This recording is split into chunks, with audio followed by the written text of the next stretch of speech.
예배소서 4장 1절과 2절, 2절을 다 같이 합독하겠습니다. 시작. 그러므로 주 안에서 갇힌 내가 너희를 권하노니 너희가 부르심을 받은 일에 합당하게 행하여 모든 겸손과 온유로 하고 오래 참음으로 사랑 가운데서 서로 용납하고. 아멘. 오늘은 본문을 중심해서 겸손과 인내라고 하는 제목으로 같이 은혜 나누고자 합니다. 하나님은 사랑이시다. 두 번 신앙으로 고백합시다. 시작. 하나님은 사랑이시다. 하나님은 사랑이시다. 하나님은 천년이 하루같이, 하루가 천년같이 오랫동안 참으신 것은 우리 모든 인간들이 멸망에 이르지 아니하고 다 회개하여 구원에 이르기를 원하시기 때문에 오래 참아주시는 것입니다. 우리가 신앙생활할 때 하나님의 성품이 우리 안에 이루어지기를 간절히 사모하고 또 훈련도 하는데, 그 중에서 오늘 베드로후서 3장 8절과 9절에 기록한 것처럼 사랑과, 다 멸망하는 것을 원하지 아니하시고 다 회개하여 구원에 이르기를 원하시는 하나님의 사랑과, 그리고 오래 참아주시는 하나님의 성품이십니다. 우리는 사람은 성품이 너무 급해요. 사람마다 다 다르겠지만은 내게 해를 가져다주고 악한 사람들은 그냥 멸망받았으면 좋겠고, 하나님께서 저 사람을 왜 심판하지 않은가 모르겠다라고 우리 막 볼멘소리로 하고 화도 나고 그러지 않습니까? 좀 나쁜 사람들은 좀 망해버렸으면 좋겠다 이런 마음을 갖기도 하는데, 하나님은 악인이라도 멸망하지 아니하고 회개하여 구원에 이르기를 원하시는 분이십니다. 그만큼 하나님은 사랑과 오래 참음이 충만하신 분이십니다. 그 성품을 예수님이 그대로 가지고 오셨습니다. 그래서 나는 온유하고 겸손하니 내게로 와서 나의 멍에를 메고 나를 배우라. 그래 예수께서 우리에게 멍에를 지워주시는 것은 온유하고 겸손이라는 멍에입니다. 온유하고 겸손. 그래서 우리가 구약 성경이 있고 신약 성경이 있는데, 물론 우리가 다 하나님의 말씀을 100% 모든 말씀을 다 수용하고 다 믿지만, 그 중에서도 우리가 반드시 해야 할 두 가지 단어가 있고 꼭 하지 말아야 될 두 가지 일이 있습니다. 성경에는 하지 마라 하는 말씀이고, 너 이걸 해야 된다, 너 이거 해야 된다 라고 하는 말씀이 있어요. 구약의 성경은 주로 하지 말으라, 십계명에도 주로 하지 말으라 하는 말씀들이 많고, 또 신약에 오게 되면은 이걸 하라 하는 계명들이 참 많습니다. 그래서 구약 성경에는 이스라엘 백성들이 광야에서 40년의 삶과, 그리고 그때 계명을 받죠. 율법과 성막에서 하나님을 섬기는 계명을 받습니다. 40년 동안 훈련을 받습니다.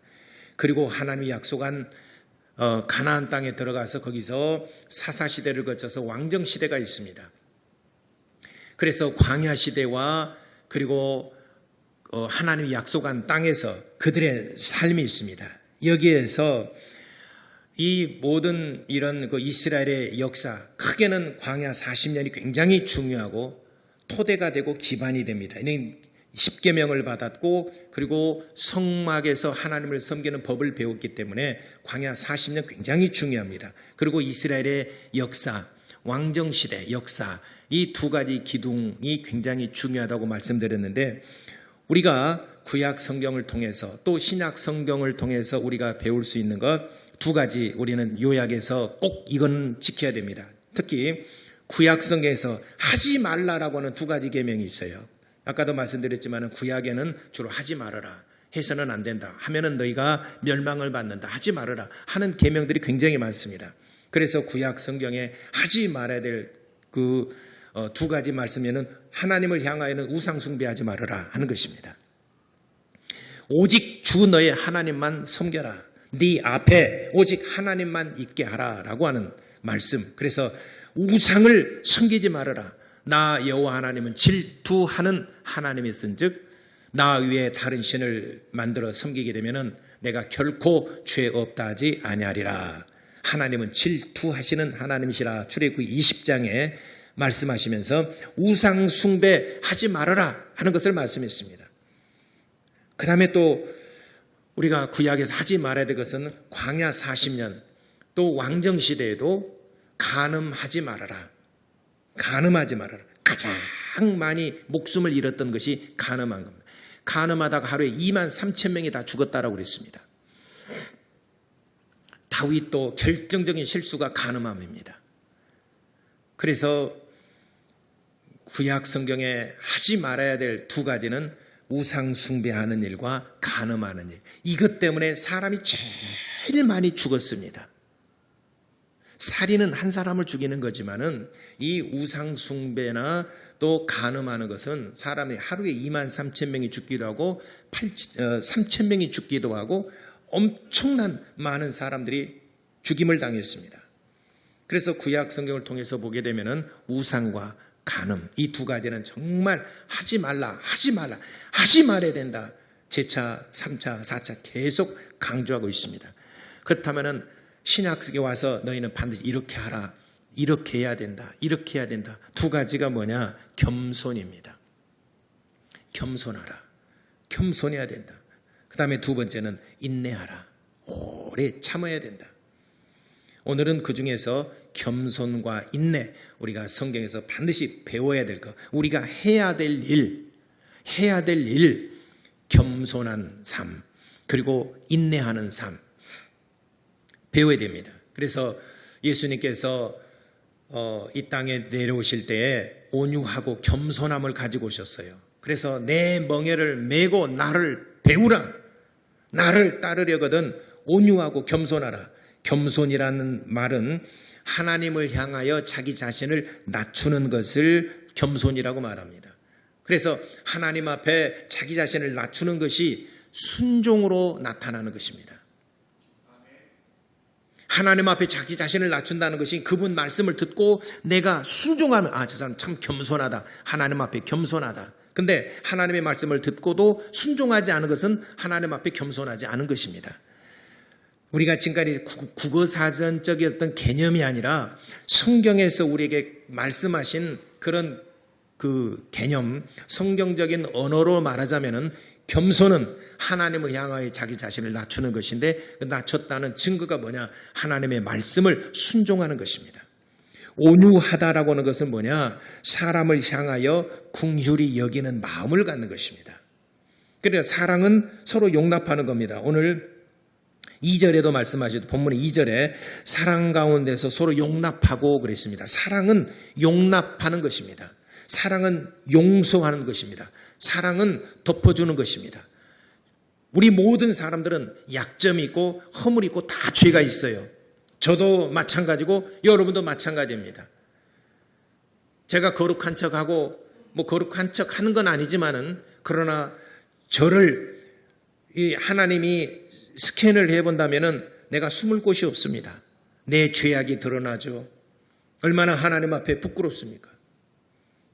단지 내가 이렇게 의복을 입고 단장을 하고 했기 때문에 죄가 육신의 장막 뒤에 감추어진 것 뿐이지 우리 인간이 약점 없고 죄 없고 허물 없는 사람이 어디가 있겠습니까?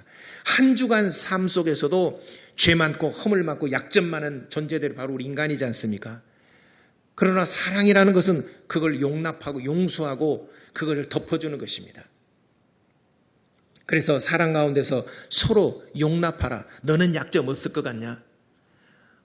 내 눈에 있는 들본이지만 형제에 있는 티눈을 보고 너 티눈 빼라. 너 티눈 빼라. 너 왜 그러냐? 너 이것밖에 안 돼? 너 왜 이렇게 해?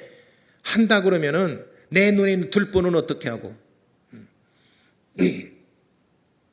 그러면 상대방도 나를 찾기 시작하게 샅샅이 뒤지기 시작하게 되면은 그 사람보다도 내가 더 약점이 많고 허물 많고 결함이 많은 존재라는 것을 알 수 있습니다. 그러니까 서로 다툼이 일어납니다. 사랑은 다투지 않는 것입니다. 다투지 않으려면 어떻게 해야 됩니까? 용납하는 것입니다. 그래서 사랑은 서로 용납하고 그랬습니다. 그래서 예수께서는 사람을 향하여는 참 온유하신 분이십니다. 간음하는 여인이 현장에 잡혀 끌려왔습니다. 돌로 치리까 할 때 누구든지 죄 없는 자가 돌로 치라. 사람이 돌로 칠 자격이 없다는 것을 알고 다 갔습니다. 그 여자만 남았어요. 너를 치는 자가 어디가 있느냐? 둘러보니까 아무도 없나이다. 나도 너를 정죄하지 아니하노니 다시는 이런 죄를 범하지 말으라 하고 그 여자에게 자유함을 주었습니다. 죄를 용서하고 그를 허물을 덮어줬어요. 요한복음 8장에 나오는 아름다운 얘기입니다. 예수님께서는 사람을 향하여 정말 죽을 수밖에 없는, 영락없이 정말 죽을 수밖에 없는 그런 상황에 처해 있는 사람이라 하더라도 그의 허물과 그의 죄 때문에 그런 공경에 처해 있더라도 우리 주님께서는 그를 불쌍히 여기시고 긍휼히 여겨주셨습니다. 그래서 그분은 마지막 자기의 몸을, 당신의 몸을 십자가에 달려 피 흘려 죽기까지 내어주면서 아무 말씀하지 않으셨어요. 억울하지만은 아무 말씀하지 않고 항변하지 아니하시고 자기를 변명하려 하지 않으셨습니다. 이런 모습으로 온 빌라도가 참 이상하다. 사람들은 저마다 살려고 몸부림을 치고 살려고 있는 것 없는 것 전부 다 인맥을 총동원하고 해서 살려고 하는데 내가 볼 때 저 사람은 아무런 죄가 없는데, 그래서 빌라도가 손을 씻지 않습니까? 이 사람의 죄값은 너와 너희 자손들이 가져가라. 나는 이 사람의 핏값에서 나는 죄가 없다 하니까 유대인들이 그 핏값은 나와 내 자손들에게 달라 하고 그랬습니다. 빌라도가 볼 때도 예수님은 아무런 죄가 없으신 분인데 저렇게 억울하게 죽으심에도 불구하고 아무 말씀하지 않은 것이 참 이상한 분이다. 빌라도의 보고서, 서점에 나와 있는 빌라도의 보고서를 보게 되면은 예수님은 과연 하나님의 아들이셨도다, 이렇게 빌라도도 고백하고 있습니다. 사랑은 내가 쓴 잔을 마시고 형제에게 단잔을 내어주는 것입니다. 그러나 많은 사람들은 단잔이 있으면 내가 좋은 것 먼저 마시고 내가 먼저 유리한 고지에 내가 먼저 좋은 것을 얻고 그리고 난 다음에 주변을 살펴보고 병든 거, 저는 거, 그리고 먹을 수 없는 이런 것들을 주는 게 우리 사회입니다. 예수님께서는 쓴 잔을 받으시고 우리에게 단잔을 주셨어요. 그러니까 예수님이 좋잖아요. 그러니까 예수님을 사랑하지 않습니까? 예수님께서 쓴 잔을 다 받으셨어요. 십자가에 피 흘려 주기까지. 우리가 말이니까 그렇죠. 정말 얼마나 고통스럽겠습니까? 그러니까 예수님이 좋아요. 우리의 삶도 마찬가지입니다. 내가 쓴 잔을 마시고 단잔을 형제에게 주면 내 주변에 사람이 많아요. 전도라는 것이 그거 아니겠습니까? 전도가 뭡니까? 쓴 잔을 내가 마시고 내가 어려운 것들을 감당하고 내가 대신 짐을 짊어져주고 그 사람에게 단잔을 주는 것이 전도지 않습니까? 말과 혀로만 전도하는 것이 아닙니다. 그래서 예수님은 정말 겸손하신 분이시고 하나님의 보내심을 받을 때 죽기까지 복종하시고 순종하셨다라고 말씀하셨고 십자가에 달려 빌려 죽으셨지 않습니까? 그리고 3년 반 공생에 사시는 동안에는 사람을 향하여는 참으로 긍휼을 베푸시고 각색 병든 자들 다 고쳐주셨습니다. 죄가 있으면 죄를 용서해 주셨고 병든 사람 있으면 병든 사람 짜증내고 막 그렇지 않으시고 일일이 전부 다 모든 병을 다 고치셨더라라고 마태복음 8장에 누가복음 4장에 40몇 절로 3절로든가 기록하고 있지 않습니까? 각색 병든 자들이 왔지만 전부 다 고쳐주셨어요. 불평하거나 원망하지 않으셨어요. 권위를 내세워서 야 나 나중에 오늘 바빠 이런 말을 하지 않았어요. 어떤 사람이 예수님의 옷자락을 잡아서 병고침을 받기 위해서 옷자락을 잡을 때 누가 내 옷자락을 잡았느냐? 그러니까는 예수님의 제자들이 벌써 누구야 감히 그를 경호하려고 하지 않습니까? 그러지 말아라. 누가 잡았느냐? 한 죄인이 와서 엎드렸습니다. 그러니까 혈류의 근원이 마르고 깨끗함을 고침을 받았지 않습니까? 예수님은 사람을 향하여는 정말 온유하신 분이십니다. 하나님을 향하여는 정말 죽기까지 복종하시고 순종하시는 겸손하신 분이십니다. 이 모습을 우리가 본받아야 됩니다. 이 모습. 지난 시간에도 말씀드리지만 유다의 4대 선왕이 있습니다.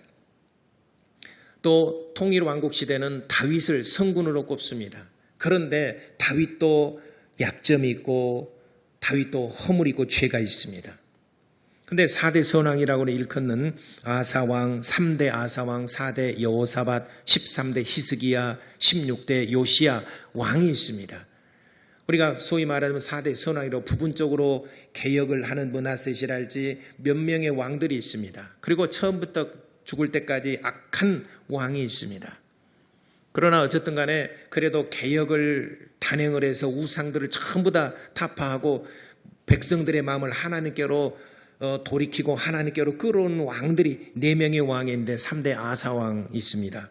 근데 아사왕이 처음에는 그렇게 하나님을 정말 의지하고 개혁을 단행을 했지만은 그러나 여전히 남북 대치 상황에 있습니다. 그래서 북이스라엘의 힘이 강성하게 됐습니다.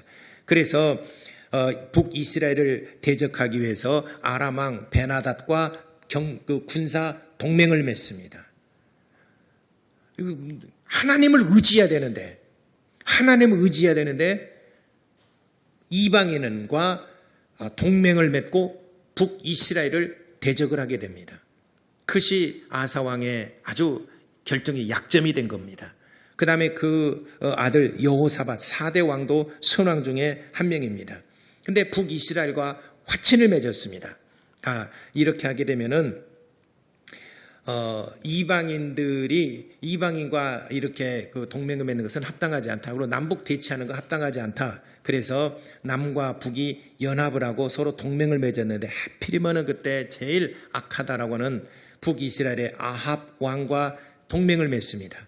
그래서 자식들 서로 결혼을 시켜줍니다. 그래서 아합과 이세벨의 딸 아달랴와 그리고 여호사밧의 아들 여호람과 결혼을 시킵니다. 그래서 보통 동맹을 맺을 때는 우호 조약을 맺을 때는 예전에는 결혼을 하지 않습니까? 왕건도 소족 세력들을 통합하기 위해서 그 결혼을 하지 않습니까? 결혼제도. 그리고 왕씨 성을 내리고 그랬지 않습니까? 전국을 통합하기 위해서.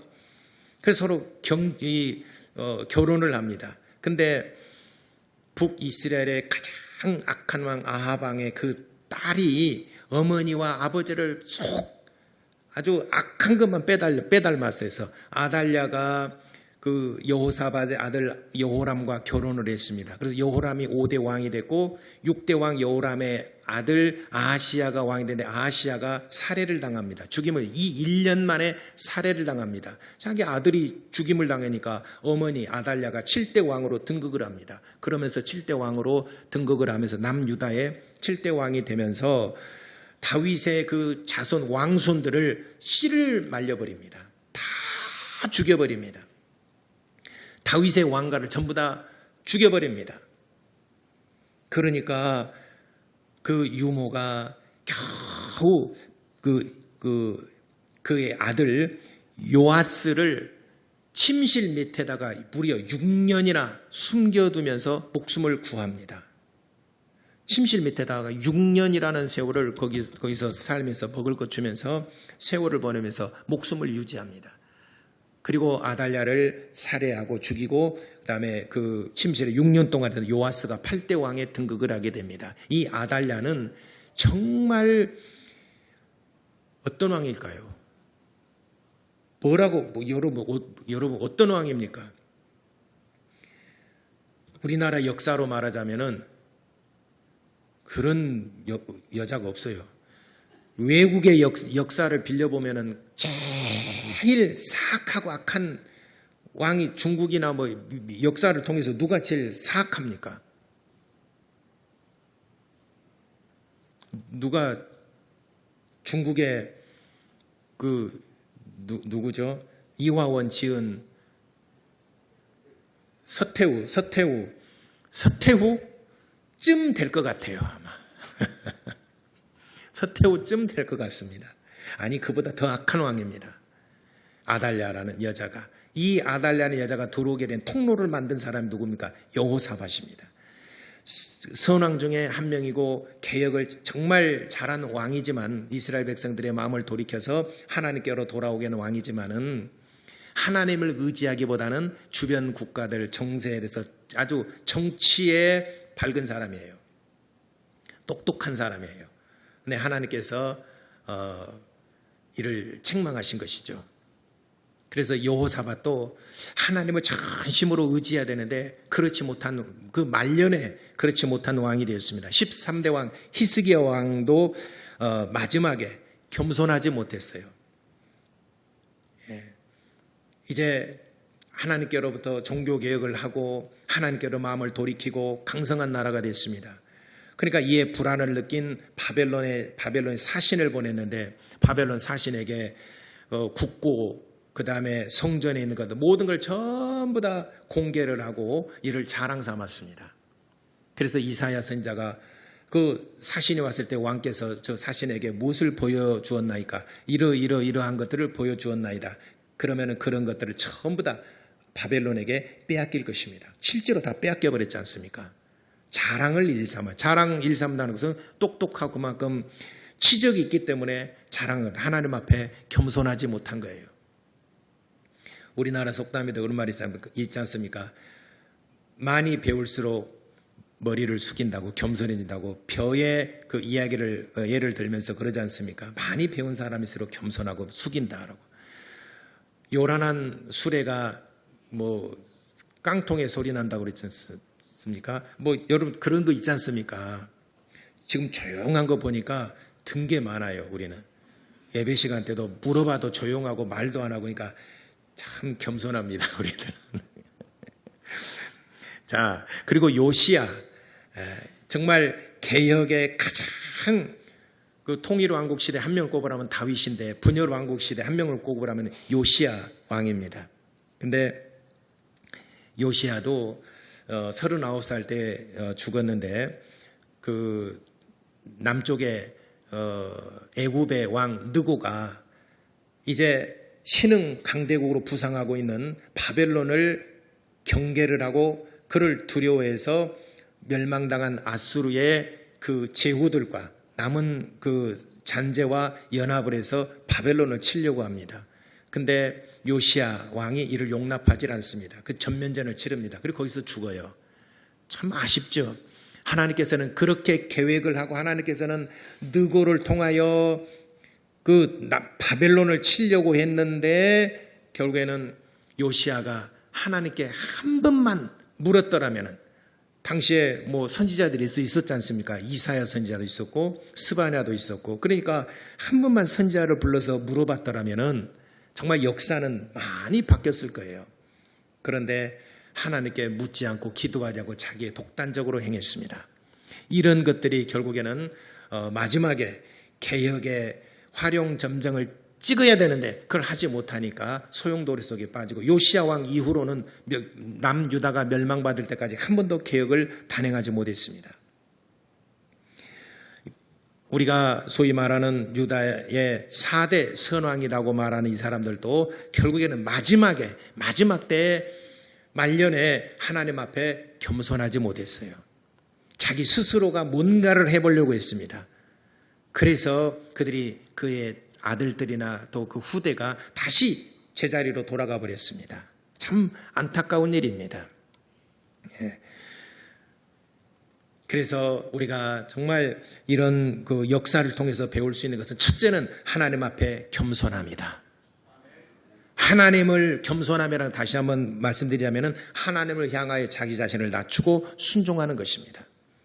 근데 내가 뭔가 일을 하고 내가 뭔가 일을 해보려고 하는 것, 하나님께 뜻을 묻지 않고 내가 먼저 앞서는 것, 이걸 하나님께서 싫어하시는 겁니다. 그 다음에 우리가 두 번째 배울 수 있는 것은 인내함입니다.